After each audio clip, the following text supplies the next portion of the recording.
Good evening, everyone. Good evening and welcome. My name is Nick Lowline, and I am with the Mental Wellness Campaign for Anoka County. I want to welcome all of you to this event, those of you joining us here in the auditorium at Anoka High School, as well as those of you joining us on QCTV. Thank you for joining us, and thank you for taking the time to invest in your mental health. We are so excited to bring you this evening's presentation, which is the first in a four-part series on resilience by Dr. Corey Martin. If you like what you see this evening, I want to ask three things of you. First, mark your calendars for the date of Tuesday, April 19th, same time as this, 6:30 p.m., for part 2 of our series, which is How to Get Your Mojo Back After COVID.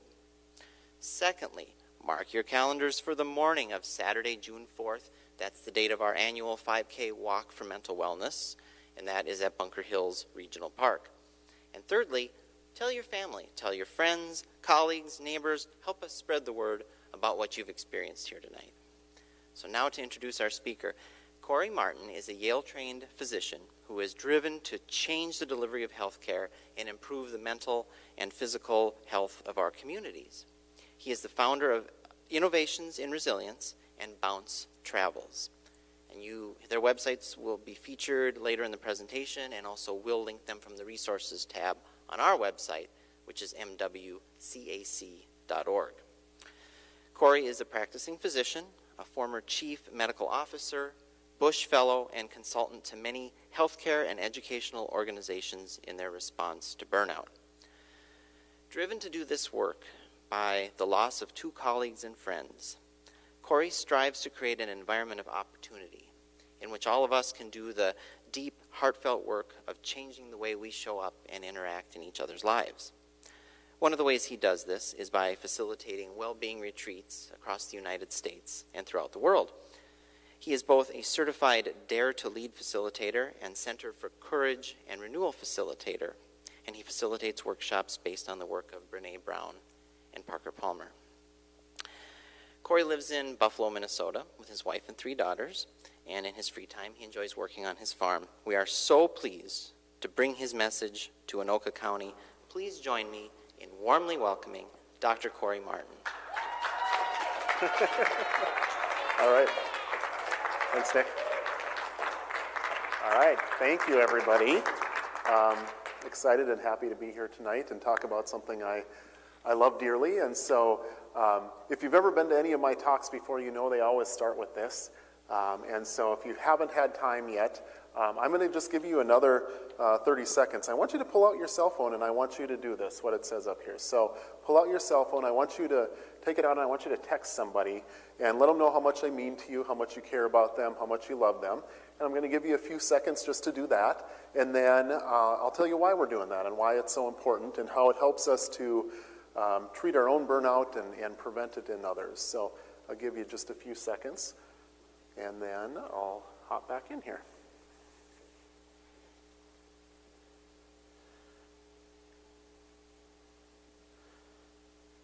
All right, so while you're finishing that up, the reason we do this, and what you're going to hear tonight is you're going to hear a lot of evidence-based, science-backed principles and practices that we can incorporate into our life that has been shown to make us happier, healthier, and live longer.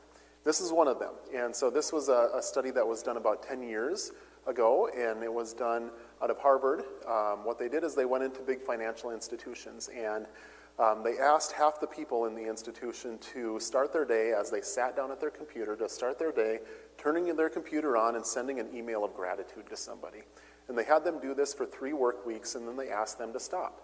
And what they did is they monitored over the course of the whole next year to see how happy were they, how healthy were they, how many times did they have to go to the doctor over the course of the year, what was their, how did they feel about their work, how engaged were they at work, and they actually even asked their bosses, like, how engaged were these employees in their work. And what they found is that the group that started their day with some sort of a ritual of gratitude like this were people who were healthier, happier, and more engaged in their work at the end of the year. And so something as simple as sending a quick text every day to somebody or a quick email to express how much you care about them or love them or thank them for something that they did for you is something that really does make a difference in our life. And so those are the kinds of things that we're going to talk about today. First, before we get into that, I just want to say thank you for being here in person tonight. For those of you in person, thank you for tuning in at home. For those of you who are at home, and taking an hour just to really focus on something that is for you. And I think most of us are really good at taking care of other people in our lives, but maybe we're not so good at taking care of ourselves. And so this is really one of those moments that is for you, and for you to take better care of yourself and give yourself a little gift tonight. Why I'm here and why this is so important to me is I'm here because I really developed this out of the Bounce Back Project. And so as Nick said, I'm a family practice physician. I've practiced for about 17 years in Buffalo. And I got about 5 years into my practice, and I was really frustrated and irritated, and I was burned out. I didn't know I was burned out. I just knew I was angry, and every Sunday when it would get to be about noon, I'd start to really regret that, oh, here comes Monday, and like I'm not looking forward to this. And so I knew I needed to do something different, and I looked for some different jobs at the time. I ended up taking a job as the director of medical affairs at our hospital, which is like the doctor who's in charge of the doctors, right? Because like at that time I thought, you know, like I see what administrators do. That looks pretty easy. Like they go to meetings and they eat donuts and drink coffee and they mess with other people's lives. Like that sounds like a lot of fun. I should do that. And so I applied for this job and I got it. I think I got it because nobody else really applied for it probably. But I got it, and what I found is that it was even harder work than what I was doing before. But I was really, really blessed because I had probably the most wonderful boss that I ever could. And so she helped me realize and recognize that I was burned out and helped get me the things that I needed to crawl out of that hole. And then we started to put together programs for others, others in our hospital and others in our community, to help people to be less stressed out and less burned out. Fast forward a few years, and this was about 5 years ago, we had a really tough year. And in that year, I lost two of my colleagues and my friends. One of them was killed in a motorcycle accident that summer, and the second took his life in our hospital chapel. And those were two really devastating moments for many of the people in our community, because those physicians had delivered, you know, thousands of babies in our community or took care of thousands of kids in our communities. And it really touched so many of us. Me in particular, because they left behind their wife, their school-age kids, and it really was one of those moments of me going, wow, am I really doing what I want to do? And am I having enough time to spend with my family and really seeing my kids grow up? And the answer was no. The answer was no, I didn't have enough time, and probably a lot of you are thinking the same thing. And so how do you actually live your life in a way that is meaningful, that you feel like you have enough time to do the things you want to do and choose the right things? And so those two things happened really pretty close back to back. And then the very next day after my colleague took his life in the chapel, I walked over to the hospital to do colonoscopies, and that's one of the things that I still do in my clinical practice are colonoscopies. And I joke that I became really good at dealing with buttholes when I became an administrator, so I should be good at that clinically too. And so that's what I still keep doing. And so I walked over there to do colonoscopies, and our medical secretary, her name is Tennille, she looked at me and she said, "Oh, Corey, I'm so glad you're here today. Yesterday when I heard a doc had taken his life in our hospital chapel, I was really afraid I was going to hear it was you." And that was the moment for me that changed everything, because there was a lot of truth in that. There was a lot of truth in how we act every day and how we go about our life, just kind of blowing through the day, hurrying up, trying to get from point A to point B. And we don't really slow down and connect with each other. How many times do we walk down a hallway and go, "Hey, how you doing?" And what we want to hear back is, "Good, fine. How are you doing?" And keep walking, right? We don't really want to slow down and actually check in with people. So how do we do that? How do we create a space where we actually support one another and connect with one another? And so when all those things happened, that's when we started the Bounce Back Project in our community and started doing this work in our community, the same things we're talking about tonight with you. And it was really powerful work that spread through our schools, spread through our community, and made a difference in our community and how we showed up, how we took care of each other, and it really improved the mental health and well-being of the kids in our schools. And so one of the things that I think is important for us to talk about is to talk about, now today, 2 years into COVID, where are we? What are we doing? And so a couple of the things that, as I was looking up some statistics for this talk, what I found out is that currently 50% of Americans are burned out. Prior to 2 years ago, that number was 25%. And that number had been at 25% for decades. It had not changed for decades. And all of a sudden, our burnout rate is double. And I think we all know why, right? So 1 in 2 of us are burned out. 1 in 3 are clinically depressed. That number prior to COVID was about somewhere between 8 and 9%. So that number has tripled in the last 2 years. And so these are really important things. All this stuff was really important before COVID, and we talked about it. But now, oh my God, this stuff is unbelievably important to us, and we need to do something about it. When we're burned out, when we're depressed, when we're frustrated, guess what? Things happen. We're more likely to be disruptive and be argumentative. Think about all of the arguments that go on every day. Think about social media and like how people are at each other's throats so often during COVID. The divorce rates go up. We're more likely to die from heart disease when we're burned out. We're more likely to abuse drugs, and our suicide rate goes up as well. And so when we're burned out and we're fried and we're frustrated, all these bad things happen. And then, on top of that, we've all heard kind of the great reset that is happening of people quitting their jobs and finding different things. What happens is when you're burned out, you either decide you're going to go part-time or you leave your job. And 40% of Americans say they're going to leave their job within the next 2 years if they haven't already. So that's what we're dealing with, and that's where we are right now. So we're going to do a little test for those of you in here as well as those of you at home. And so what I want you to do is I want you to stand up. And so we're going to do this little experiment. So we're going to stand up, and I'm going to put up a burnout test up here. And so these are statements that if you identify with these statements, what I want you to do is I want you to vote and say, yeah, I identify with that by using your butt and sitting down. Okay, so that's how we're going to do it. So the first statement is, you try to be everything to everyone. So if that's you, I want you to go ahead and sit down. Usually I'm going to get half the room with that. Okay? Second statement of burnout. You get to the end of a hard day at work and you feel like you have not made a meaningful difference. If you identify with that, go ahead and sit down.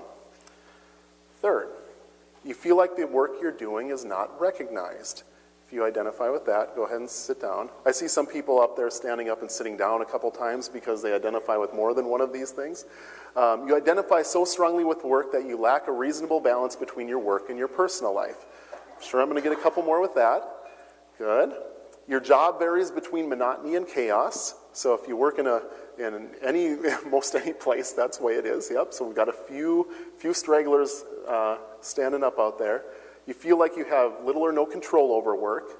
And so if that's you, go ahead and sit down. Got another one. And then I'm going to get the rest of you probably here at the end. You work in public health, healthcare, education, or pretty much any caring profession. So if that's you, go ahead and sit down. All right, so the idea behind this is not technically a burnout test. What this is if you identify with these statements, it means you put yourself at a much higher risk for burnout, because if you try to be everything to everyone, you stretch yourself in a lot of different directions, and so it's easier to burn out. All of these different things put us at higher risk for burnout, so no wonder why so many of us are burned out. What we're going to talk about tonight is we're going to talk about how do we treat burnout and what does that look like. And so it can look like many different things, but really the focus is typically around kind of a multifactorial approach to this. But what we're going to talk about tonight is we're going to talk about what are the things that we can do for ourselves to help improve our own lives and our own well-being. And as we improve our own life and take better care of ourselves, then it's easier for us to connect with each other and with colleagues, and then it's easier for us to do our job. And for some of us, that's taking care of patients, taking care of clients, taking care of family members, taking care of just anybody that we take care of. And all of a sudden, when those things happen, the positive feedback goes back to the beginning. Now, there's a reason why we focus on ourselves and not how to fix other people, because fixing other people is really hard. Fixing ourselves is hard enough, let alone trying to fix other people. And we have the most power and control over ourselves. So that's why we're going to talk about that tonight and focus on that, is because that's where we can make a difference. And then we can model that for others and be the change that we really want to see in our community around well-being and mental health and everything else that needs to go in a positive direction. So this idea, this tagline for the Bounce Back Project was, increasing happiness in our community. And so this idea of happiness, can we learn this? Can we figure this out? And what does this look like? And so the good news is you can learn, you can get better at this and make things better. So resilience, this idea of resilience is like weight training. The more you practice and the more you try, the better you get at it. That's also the bad part, is that you can't just come to my talk tonight and all of a sudden you're really resilient and you don't need to do anything else, right? That would be really nice, but that doesn't work that way. And then the idea behind happiness is that 90% of our long-term happiness is actually something that happens in here. It is not the stuff that happens around us, it's actually in here. Only 10% of the things that happen to us, whether they're good or bad, really have an effect on our happiness. Of the 90% that goes on in here, about half of that is genetic, and the other half is how we approach and take in information. And so are we coming from a positive mindset? Are we coming from a negative mindset? And so how we take that information and think about it and deal with it really has a huge effect on our happiness. So as we talk about happiness, it's something that we all want, right? So like, if we all want it, how do we get it? Well, what the research shows is that focusing and building quality relationships is the key to this. And so how do we do that? Well, some of the simplest tools for building quality relationships is gratitude and kindness. These are simple, easy things that we can do, that we already know how to do. Some of the things, I would tell you that everything I talk about tonight, you already know this stuff. We're going to re-remember it and really start to implement it and institute it in a different way. And so we're going to take gratitude and kindness and we're going to build some relationships with that. So the first thing we're going to talk about is we're going to talk about acts of kindness. And what's the science behind doing random acts of kindness? Well, what we know is that if you do an act of kindness, let's say you're coming to work tomorrow morning, you're going to work tomorrow morning, you pull into a Caribou, you buy yourself a cup of coffee, and you buy the car behind you their coffee and you drive off. What we know from studies is that the people who receive the cup of coffee are happier for about 24 hours. Now, you as the person who gave the cup of coffee or purchased the cup of coffee, you're happier for somewhere between 7 and 14 days. And so this is the science behind acts of kindness. So acts of kindness can be buying somebody a cup of coffee. They can be taping a dollar bill to the pop machine so somebody gets a free can of pop. They can be leaving quarters at the car wash. They can be, the picture up on the top left, that was from a few summers ago when it was really hot and somebody had put a treat box in their mailbox for the mailman. It was full of ice and there was a frozen Snicker bar in there and some cold Gatorade, and the mailman took this and posted this onto our Facebook page. It could be, somebody had taken a Redbox DVD and stuck $5 bill in there and fed it back in so that the next person who got it out, there's a little note on there that says snacks are on us tonight. So it can be all those things. It can be the little Post-its that you can write on and come in and stick on people's computers before they come to work in the morning. This picture over here of the guy with the big bushy beard is one of the teachers in our school district, and he challenged his students to do 300 acts of kindness over the course of a month. And if they would do that, then he would shave half of his beard, and they could take a picture of it and post it on social media and make fun of him. And so the darker picture, you can't quite make it out probably from out there, but he has half of his beard shaved. And so it's really interesting, and it's fun things to do in school because the kids engaged in this like crazy. They're like, man, if I can do some acts of kindness and you're going to let us do that, I'm in. And it wasn't 300 that they did 900, and it didn't even take them the whole month. So they were really excited about that and engaged in that. Just all kinds of different things you can do. One of the things that I tell people is that there's a lot of science around this, and I think that I can extend that to like when you come to work and you bring a box of donuts in, like that is something that makes people happy, right? But I don't think you can extend it to everything, because like if you come into work and you're the person who brings in celery and cauliflower and broccoli and puts it in the kind of break room, like that doesn't make anybody happy, right? Like donuts happy, celery, broccoli not happy, right? So, but there's a lot of ways you can do this.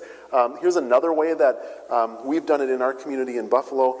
And so every year around Thanksgiving, we go and just ask people around town to give us money, and they actually do. It's kind of fun. And so we take the cash that we raise and we give it to the police department and ask them to give it away for us. And so what they do is when they pull people over around Christmas time for, say they have a broken taillight or something else, instead of giving them a ticket, they give them an envelope with a $50 bill in there and say, Happy Holidays from Bounce Back. And so that's something that is really fun to do in our community. The story that's up here is a story that was posted on the police department's Facebook page a few years ago when we did this, and it went viral. And so then we had the news organizations out doing stories on us. And so I want to read this to you about what happened and why it's so powerful to do this. So it says, I was pulled over tonight in Buffalo. I had my 2 children in the vehicle. We had just left my new job. I'd been there for 3 weeks at a group home. We spent my night off hanging out with disabled individuals. My kids wanted to meet everyone. We had dinner with them, visited, and did some crafts. We got pulled over less than a mile from their house. The police officer asked if I had heard of the Bounce Back program and offered me an envelope with $50 in it. What she didn't know is that I haven't received my first paycheck yet. I recently separated from my husband and money is tight for us. I have $20 in my checking account right now. The only Christmas presents I have so far are a pack of Uno cards for my older son and some bath toys for my younger son. To receive $50 in a random act of kindness means the world to me right now. I'm so thankful. I'll find out a way to pay this forward. Thank you so much to the police department in this program. All right, so when that goes viral, and I said then the news organizations come out, they do stories on us, it runs, and what happens is the phone starts ringing. Because when other people see this and hear this, they want to be a part of it. And so the phone would ring and we'd get a call from different businesses and different organizations saying they wanted to donate $1,000 or $500 or whatever. And so we got to continue to do this and over in the community. So one of the things that we didn't realize when we started this Act of Kindness program was that there's a third way that this is really beneficial to our communities. And not only is it beneficial to the receiver of the act of kindness and the giver of the act of kindness, but even people who just witness the act of kindness find benefit in it. Because what happens in them is they get this sense of like everything is right in the world. Like, good things still happen, and they want to be a part of it, and so they engage in it, and they call us up and they give us money, and we continue to do this kind of stuff. So these things, which might seem like little things to us, really matter, and they create community, and they bring us back together. And so when Nick was up here talking about coming up in April sometime when we're getting your mojo back after COVID, we're going to talk about those things, like how do we do some of this stuff that we've kind of forgotten about within COVID because we were in our pods or we were in our houses and we wear masks all the time and we don't see each other's face as much as we should, and all those things. How do we come back together in a way that's supportive to each other? So I want to share this tool with you. It's one of my favorite tools on how to prevent and treat burnout and improve well-being and happiness, and it's called 3 Good Things. 3 Good Things is a program where before you go to bed each night, you think about 3 good things that happened to you, and you write them down in a journal or a notebook about what happened and what your part in that was. And the studies show that when we do those types of things, it makes us happier and less depressed for at least 6 months after doing it for just 2 weeks. So this is an interesting, this is interesting research that was first looked at about 15 years ago. And when they started it, they started it by taking something we already knew. And the things that we already knew is that when we go to bed at night, our mind doesn't completely shut off. Our mind continues to perseverate. It continues to lay down and strengthen neural networks. And how it does that and the focus that it has is on the things that we were thinking about within the 2 hours before we go to bed. Now, if you're like me, you're typically probably not thinking about really positive things before you go to bed. You're thinking about all the crap you didn't get done today, all the crap you got to do tomorrow, maybe the conversation that you had with somebody today that you wish would have gone differently, or or you're beating yourself up for one reason or the other. And so the idea behind this was, what if we thought about positive things before we went to bed? And thinking about 3 good things that we did during the day and writing them down. If we did that, could we measure an improved outcome in our happiness and decrease in our depression? And that's exactly what happened, is that when they did that, that's what happened. And so I want to just highlight this idea that the negative screams at you and the positive only whispers. So there's a lot of research out there that shows for every negative thing that we have in our life, we need 3 to 5 positive things to reverse that. And so those negative things stick to you like Velcro. And when the positive stuff, compliments, things like that come in, they just kind of flow right off of us. And so we really have to do things to start looking for the good stuff that happens in our life. And so here's the data behind the first study that was done on 3 good things. And this was a study where they only thought about and wrote down 3 good things for 1 week, and then they stopped. And they continued to measure their outcomes for 6 months. Now, the people who were in the study and did 3 good things are the people in the black bars. And on this side over here is what happened with their happiness. And you can see over time their happiness slowly went up. So before they did 3 good things, they did it in there, and then right afterwards, 1 week later, 1 month, 3 months, and 6 months later, you can see the happiness levels continuing to increase. Now, when I first was learning about this, that's not what I had expected to happen. What I had expected to happen is that their happiness levels would go up because they're thinking about things that they're grateful for, but then when they stopped doing it, they would come back down. Well, what they found from this study and others is that once we start looking for the good things that happen in our life, it's easier and easier to see other good things that are happening. And so the happiness levels actually continue to increase. Now, they've lengthened out these studies, and sometimes what they find in 2 weeks, the positive effects, if you just do this for 2 weeks instead of 1 week, the positive effects go out for up to 2 years afterwards. So pretty cool. Now, if you look at the right-hand side over there, black bars, again, are the people who did 3 good things, and that's for depression. And you can see the depression levels going down significantly right away after they do 3 good things, and they stay down significantly for 3 months. If you look at the final data point out there at 6 months, where that is that's about the same outcome that you would get if you took a medicine for your depression. You took Zoloft, Paxil, Prozac, any of those other medicines that are out there that we use to treat depression every day. They have about the same outcomes as doing 3 good things for 2 weeks before you go to bed. And 3 good things doesn't cost you anything, doesn't have any side effects. All the other stuff, don't have to remember to do it every day. So these are things that are really important and scientifically proven to make a big difference. And they really only take a few seconds of your day, right? So we know the best time to do this is before you go to bed at night, but there are other times that this can be incorporated as well. And so some of them being, this is from my work, and so we do this when we huddle at meetings in the morning. If I'm running a meeting at the hospital, that's one of the first things we do is we talk about 3 good things and what good things do people have before we get into the meeting. The third circle there is just down a back hallway of one of our clinics where if your budget is about as big as mine, which is about $4, you can do this because this is just butcher paper and markers, right? And you tape it to the wall, and we write on there things that we're grateful for. And once we fill up one sheet, we add the next sheet, and then we add the next sheet, and we add the next sheet. And so this has become one of the most traveled places, I would say, in our clinic, because people are interested to see what's written on there and what's going on. It also is a really good way for us to improve the relationships in our life. And how does that work? Well, how it works is when I see on there that one of the nurses has written on there, "I'm so glad my husband's back from the oil fields in North Dakota," I go, well, that's kind of close to where I grew up. I wonder whose husband is out there. And so then I go out and I find out who it is, and we sit down and have a conversation. And we just had a 20-minute conversation over how he's doing out there and all that kind of stuff. So all of a sudden we know each other and have a deeper, closer relationship just by something as simple as this. So that's the second tool. Third tool I want to share with you tonight are just about gratitude journaling.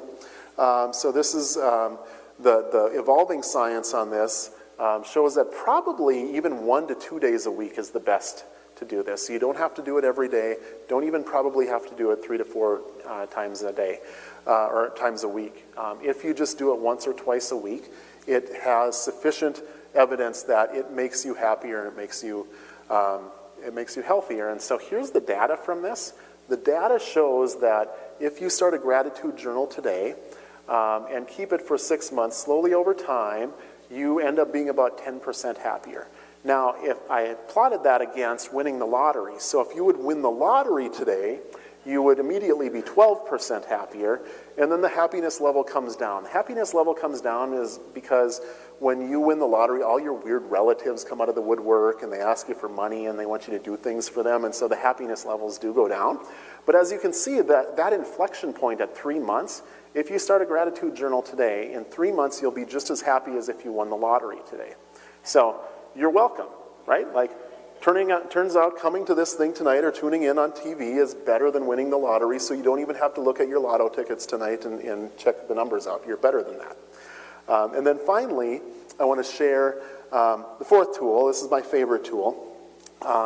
And so this is gratitude letters. These are letters that we write to people thanking them for something they did or said that was really meaningful or powerful to us. And it could be our third grade teacher, it might be our mom, it could be a cousin, it could be a coworker, but it's somebody who said or did something that maybe they don't even remember, but it really meant something to you, and maybe you haven't properly thanked them. And so I'm going to show you a video. For those of you in the room, I know it's going to be quiet and it's going to be in the center there, so we'll try to be as quiet as we can so you can hear it. And so we'll play the video, and then after we get done playing the video, we're going to do a little exercise. And that exercise is we're actually going to write a gratitude letter to somebody. And so when you came in, you got your paper and your things, so we're going to write a gratitude letter to somebody as an exercise. So as you're watching this video, I want you to think about who is that person that maybe you would write a letter to. Okay? All right, so here we go. We'll play the video.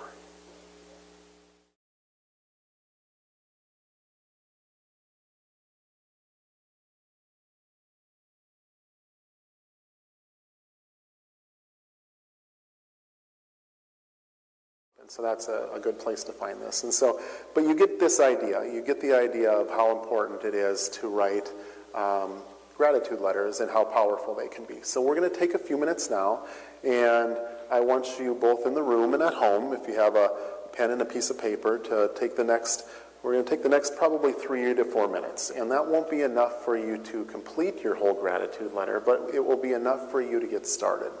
And it's important for you to get started because then you'll feel guilty enough that you should finish it, because it's important to finish it. And so I do want you to get started. So I'm just going to give you about 3 minutes of silence here as you get started on your gratitude letter. And then I'm going to tell you a little story about this and why this is so important. So go ahead, I'll give you about 3 minutes.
So I know that you probably aren't done writing your note, and you can continue to write it while I talk, or you can keep it and finish it after we're done. But that's your homework for tonight. So you didn't know you were coming to get homework, but you are.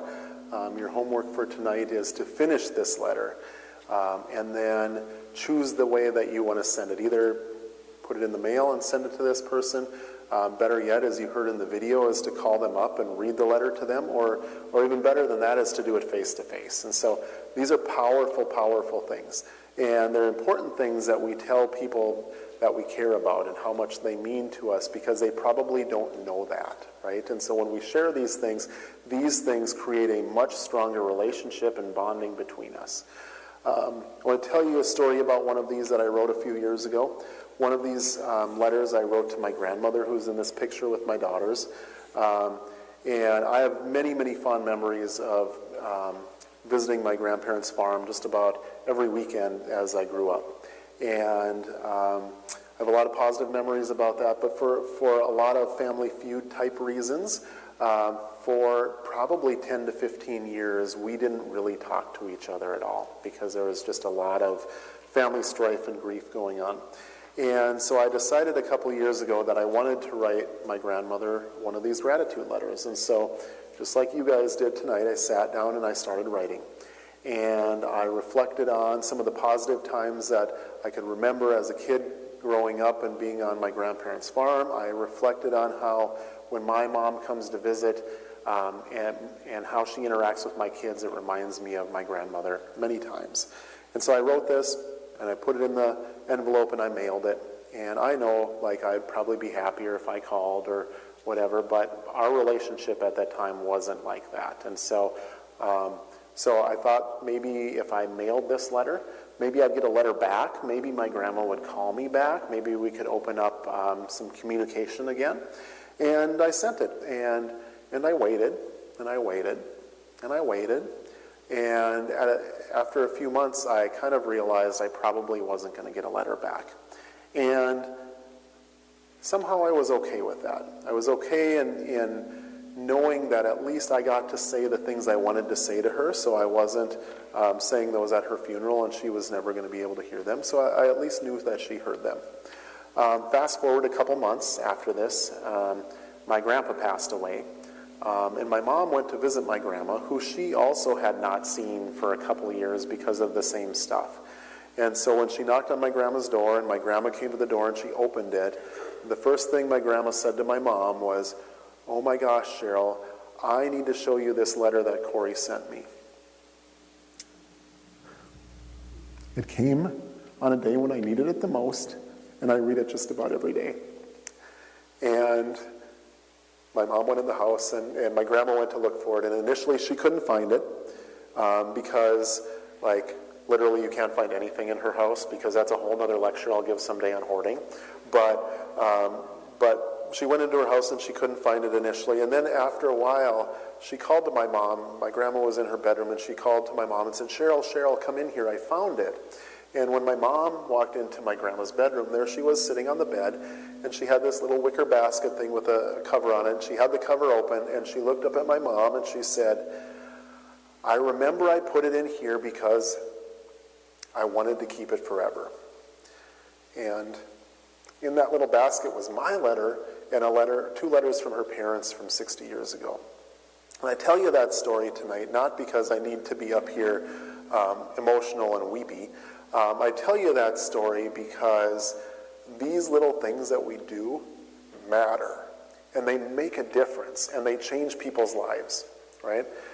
That letter that literally took me 15 minutes allowed my kids to know who their great-grandma was. It changed my mom's relationship with her mother for the last couple years of her life. It changed my relationship with my grandmother. Like, look at all those things that one stinking little letter did. And I tell you that story for another reason. And the other reason is sometimes you will never know the good that it does. Because, to be honest, if I was waiting for my grandma to say something, my grandma has now passed away, and if I was waiting for her to say something to me about it, she never did. She passed away without telling me that story whatsoever. And it doesn't surprise me. That's the kind of family like many of us grow up in. Like we don't share that kind of crap. Like those feelings things are for other people. And so we might never know. I would have never known that story if it wasn't for my mom having that experience with my grandma. And so these things matter. And the little things that we do every day really, truly matter. And so that's how, think about how much power you have in your hands every day. For how you show up with others, how you show up with your family, with your kids, with your parents, how you show up at work or at school, and the lives and the differences you can make, because these are the small moments that matter. These are the small moments that sometimes we forget about, and in COVID, we forgot about a lot of that stuff. So how do we re-remember that stuff and incorporate it into our lives? Because what I'm telling you tonight, you know this stuff. You know these things and how good they feel and how important they are. We just need to remember them. And so tonight's talk is about how do we prevent burnout, how do we treat burnout, how do we crawl back out of COVID, and really the first part of this is, the simplest, easiest part is to figure out how to intentionally, that's the key word here, intentionally incorporate gratitude and kindness into our life, because they're simple, easy things to do and they really matter. If you need some more data and some more research, there's all kinds of it out there. It shows that gratitude is one of the things that helps us sleep better at night and improves our immune function. They actually did studies years ago before COVID. Like, it'd be interesting that to talk about this during COVID, that what they did is they took two groups of people, and one group of people they trained with some gratitude exercises, and the other group they did not. And then they actually sprayed the cold virus up their nose, and they measured who got sick. And the people who incorporated a lot of gratitude into their life and had that part and had that kind of incorporated into what they did, those people got less sick than the people who didn't. And so from that, they've done other studies to prove different things around the immune system, that when we do incorporate gratitude into our lives, we do see positive things in our life, we are more optimistic, that it actually does make a huge difference in our immune status and how well we feel and the outcomes that we have in our health. It improves it by about 15%. It's really interesting. And so there's all kinds of studies around that. There's another really cool study that they did a little over a decade ago where this was at some place in Indiana. They went into a convent and they found this locked drawer full of essays that the nuns had written back in the teens and the 20s. And in the 19-teens and the 1920s. And what they did is they took those essays and they divided them into two groups. One of the essays were positive essays that had a lot of gratitude in them, and the other group of essays were not negative, but they were just more factual. They were essays that were like, I was born in 1912, the fourth of 72 children, and that kind of stuff. And so they divided them into those two groups, and then they followed these nuns who ate the same, dressed the same, prayed the same, lived the same for the vast majority of their life. They looked at how long did these nuns live. And the nuns who were in the positive group, the positive essayed group to get into the convent way back a long time ago, those nuns on average lived 10 years longer than the nuns who were not negative, they were just more factual in their approach to life. And those nuns lived 10 years less than the other ones. And so there's something to this. There's something that's really important about gratitude and how we improve the relationships in our life. And the science continues to evolve on it. But we'll talk about that more in the next one of these that we do, about how relationships are so very important in this and why they matter so much and mean so much. I want to end with this reflection called The Two Wolves Cherokee Legend. The old Cherokee is teaching his grandson about life. A fight is going on inside me, he said to the boy. It's a terrible fight, and it's between two wolves. One is evil. He has anger, envy, sorrow, regret, greed, arrogance, self-pity, guilt, resentment, inferiority, lies, false pride, superiority, and ego. He continued, the other is good. He is joy, gratitude, serenity, interest, hope, pride, amusement, inspiration, awe, love, and faith. The same fight is going on inside you, grandson, and inside every other person too. The grandson thought about it for a minute and then asked his grandfather, Yes, grandfather, but which wolf will win? To that the old Cherokee simply replied, the one you feed. So we have ample opportunity to feed the negative wolf all day, every day. There's all kinds of stuff we can do to feed that one. So let's not focus on that one. How do we look for the positive things that happen in our life? How do we see the positive things in others and reflect them back to them? How do we do some of these little simple tools that we know are scientifically proven to make us happier, healthier, and live longer? These are important things. And so I really appreciate your attention tonight. I appreciate you taking some time and writing a gratitude letter.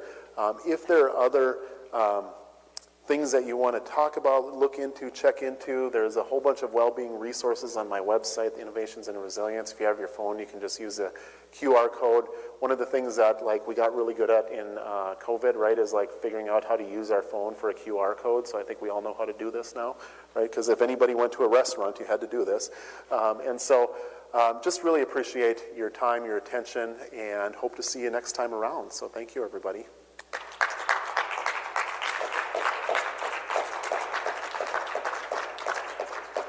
You have anything, Nick? No? All right. Anybody have any questions? Any comments, questions, thoughts, things that you want to pick my brain for?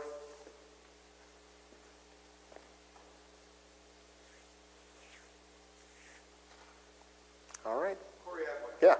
When you had the study where it showed the people who wrote the letters and then the placebo group, Yeah. what was their direction? I mean, you said that, did they just not write letters and they tracked them? So the kind of on this last video, the outcomes of that list video, the things that were there? No, earlier on when you were talking about people who would write letters and over time what their depression symptoms would go down and their happiness would go up. Yeah, so that lasts for about a month. And so depression goes down and happiness goes up for about a month when you do your gratitude letter. And so that's a little bit different than the 3 good things when you do the 3 good things before you go to bed at night. Yeah, I thought that's what you were probably referring to. So the 3 good things when you do that before you go to bed at night, that's about 6 months of positive outcome. And so the people who were in the placebo group, they didn't write about good things. They were just told to write about things, just to pull out their journal and write about some stuff for 5 minutes before they go to bed. So that was the placebo, is just write about some stuff, reflect on the day. Yeah. Any other questions? All right, go home and do your homework. Send your letter. Okay. All right, thanks everybody. Yep.